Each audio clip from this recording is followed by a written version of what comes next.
Computer. এটা download করার পরে আপনি চলে যাবেন ইনশটে গিয়ে ইনশটটাকে ওপেন করবেন। তো আজকে আমি এডিটিং দেখাবো না, আজকে আমি দেখাবো কিভাবে ইনশটকে ব্যবহার করতে হয়, মানে ইন্টারফেস। তো এই যে দেখতে পাচ্ছেন, প্রথমে আছে ভিডিও, তারপর হচ্ছে ফটো, তারপর হচ্ছে কোলাজ। আপনারা তিনটে ফিচারে এখানে এডিট করতে পারবেন। চাইলে ফটো এডিট করতে পারবেন, চাইলে ভিডিও এডিট করতে পারবেন, চাইলে ক্রস করতে পারবেন। মানে একটা ফ্রেমের মধ্যে 4টে ফটো, সেটা আমি ধীরে ধীরে পাটে পাটে দেখাবো। তো আমি প্রথমত আজকে ভিডিওর মধ্যে যাই। ভিডিওটা ওপেন করুন। এখানে দেখবেন যে আসছে নিউ, এখানে প্লাস আইকন আছে। আপনার যদি আগে পরে কোনো ভিডিও এডিট করা থাকে সেটা আপনি পজ করে রাখতে পারবেন বা ড্রাফট রাখতে পারবেন। তো এখানে এই যে প্লাস চিহ্নটা আছে, এই প্লাস চিহ্নে হাত দেবেন। দেওয়ার পরে আপনার কাছে এমন একটা ইন্টারফেস আসবে। এখান থেকে আমার দেখুন, এখন আমার গ্যালারিতে কোনো ভিডিও নেই, একদম ব্ল্যাঙ্ক। এবার আপনি যদি এই যে ফটোতে হাত দেন, এখানে দেখবেন ওপরে ভিডিও আছে, ফটো আছে, অল আছে। এবারে ফটোতে আপনার গ্যালারির মধ্যে যত প্রকার ফটো আছে সেই ফটো চলে আসবে। তো আমি এখান থেকে একটা ফটো সিলেক্ট করলাম। আপনি মাল্টিপল সিলেক্ট করতে পারেন, 1টা 2টো 3টে 4টে সিলেক্ট করতে পারেন। দিয়ে যে নিচে রাইট চিহ্ন আছে, যে নিচে রাইট চিহ্ন আছে, দেখে নিন। নিচে যে রাইট চিহ্নটা আছে, আমি এটাকে সরিয়ে দিই। এই যে রাইট চিহ্নটা আছে, এই রাইট চিহ্নটাকে আপনি ক্লিক করতে হবে। ক্লিক করার পর আপনার এইরকম একটা ইন্টারফেস চলে আসবে। এবার দেখুন, এখানে এই যে টাইমলাইনে যে ফটোগুলো সিলেক্ট করেছেন সেই ফটোগুলো চলে আসছে। তো এগুলো আমি পরে দেখাচ্ছি। এইবার আমার ইন্টারফেসটা দেখুন, প্রথমে আছে ক্যানভাসটা দিয়ে আপনি বিভিন্ন রেশিওতে ভিডিও তৈরি করতে পারবেন। যেমন ইনস্টাগ্রামের জন্য 1:1 আছে, 4:5 আছে। এটা টিকটক অথবা যে আমরা রিল ফর্মে দেখি সেই রিল ফর্মে ভিডিও এডিট করার জন্য আছে। এখানে ইউটিউবের ভিডিও 16:9 এই ফর্মে আছে। টিকটকের জন্য আলাদা করা আছে, 3:4 আছে, 4:3 আছে, 2:3 আছে, 3:2 আছে, বিভিন্ন রেশিওতে আছে। তো এখানে যে ছবিগুলো সিলেক্ট হয়েছে সেগুলো পরে দেখাচ্ছি। আপনি এরপরে চলে যাবেন মিউজিক। আপনার যে মিউজিক এডিট করার জন্য এই যে মিউজিক অপশানটা আছে, মিউজিক দেখুন, এই যে মিউজিকের পরে আছে স্টিকার। আপনি যদি আপনার ভিডিওতে কোনো প্রকার স্টিকার ইউজ করতে চান তাহলে এই স্টিকারটাকে ক্লিক করলে আপনার যত প্রকার স্টিকার আছে সেগুলো চলে আসবে। তারপর আছে টেক্সট। এটা হচ্ছে ভেরি ভেরি ইম্পর্ট্যান্ট।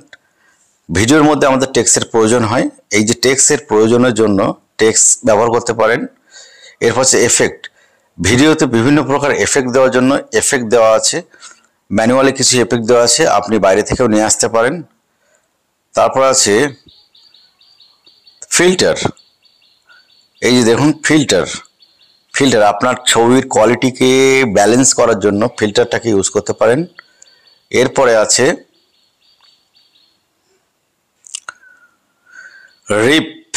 পিপ, মানে ভিডিও টাইমলাইনের ওপর আরেকটা ভিডিও আনার জন্য পিপ আছে, ডিউরেশন আছে, স্প্লিট আছে, ফটোকে বা ভিডিওকে মাঝখান থেকে, সাইড থেকে, পাশ থেকে কাটার জন্য স্প্লিট। তারপর ডিলিট আছে। এই যে ভলিউম আছে, ভলিউম মেনটেন করার জন্য, কোনো ভিডিওর ব্যাকগ্রাউন্ড চেঞ্জ করার জন্য এই যে ব্যাকগ্রাউন্ড আছে। স্পিড, ভিডিওর যে স্লো ফাস্ট করার জন্য এটা স্পিড আছে। অ্যানিমেশন আছে, বিভিন্ন প্রকার অ্যানিমেশন আপনি ব্যবহার করতে পারবেন। ক্রপ আছে, ক্রপটা হচ্ছে মেনলি ভিডিওকে বা ফটোকে ছোট বা বড় করার জন্য। তার সুইচ আছে, কাট আউট আছে, মাস্ক আছে, অপাসিটি আছে, রিপ্লেস আছে, ভয়েস এফেক্ট আছে। আপনি আপনার ভয়েসটাকে চেঞ্জ করতে পারেন। ডুপ্লিকেট, আপনি আপনার টাইমলাইনে যে ভিডিও বা পিকচারটা রাখবেন সেটার আরেকটা ডুপ্লিকেট কপি করতে পারবেন। একটা ভিডিওকে বিভিন্ন অ্যাঙ্গেলে রোটেট করতে হয়, মানে ঘোরাতে হয়। এই যে ফ্রিজ আছে, ফ্রিজের অপশানটা আমি পরে দেখাচ্ছি। রিভার্স আছে, একটা ভিডিওকে রিভার্স করার জন্য, মানে উল্টো করে চালানোর জন্য এই রিভার্স অপশানটা খুবই কাজের। তারপরে এস আছে, এটার ফাংশানটা আমি পরে দেখাচ্ছি, এগুলো সামনে সব দেখা যেত। এই যে হচ্ছে ইন্টারফেস, এর ইন্টারনাল ইন্টারফেস নেক্সট ভিডিওতে দেখাবো। এই যে সেভ অপশান আছে। তো আজকে আমি একটাই নিয়ে দেখাচ্ছি, সেটা হচ্ছে মিউজিক। মিউজিক নিয়ে আমি একটু কথা বলবো। এই যে মিউজিক অপশানটায় গিয়ে হাত দেবেন। দেওয়ার পরে দেখুন এখানে 3টে অপশান আছে, মিউজিক, এফেক্ট এবং রেকর্ডিং। আপনি চাইলে মিউজিকে হাত দিয়ে আপনার গ্যালারিতে যেসব মিউজিকগুলো আছে সেগুলোকে ইনপুট করতে পারেন। এই যে মিউজিকে হাত দিয়ে এখানে আপনার মোবাইলে যে মিউজিকগুলো আছে সেগুলো আপনি ইনপুট করতে পারেন। এরপর আছে এফেক্ট, এটা হচ্ছে মানে ইনশর্টের নিজস্ব বিল্ড আপ এফেক্ট আছে, পপুলার, ট্রানজ্যাকশন, গেম, বিভিন্ন বেল, যে এফেক্টগুলো আপনি ব্যবহার করতে চান। যাই হোক, এ সম্পর্কে আজকে আর কিছু বলছি না, আমি জাস্ট ইন্টারফেসটা ইন্ট্রোডিউস করাচ্ছি। এরপরে আছে এফেক্ট, আপনি এফেক্টে হাত দিয়ে তো দেখলেন। এরপর রেকর্ডিং, আপনি চাইলে আপনার ভয়েস ওভার আপনি ভিডিও এডিটিং করার সাথে সাথে দিতে পারবেন। একটা কথা বলে রাখি যে এই ইনশর্টের যে ভয়েস ওভার দারুণ, খুব সুন্দর। আমি তো আমার সমস্ত ভিডিওর ভয়েস ওভার আমি ইনশর্ট থেকে দিয়ে থাকি, আলাদা কোনো অ্যাপ্লিকেশনের প্রয়োজন হবে না। তো আজকে ছিল এই পর্যন্তই। নেক্সট আমি দেখাবো ফিল্টার থেকে টেক্সটের ইন্টারনাল, এগুলো দেখাবো। তো চলো আজকে এই পর্যন্ত থাক, আবার দেখা হবে। তো টাটা, বাই বাই, ভালো থাকবেন, সুস্থ থাকবেন।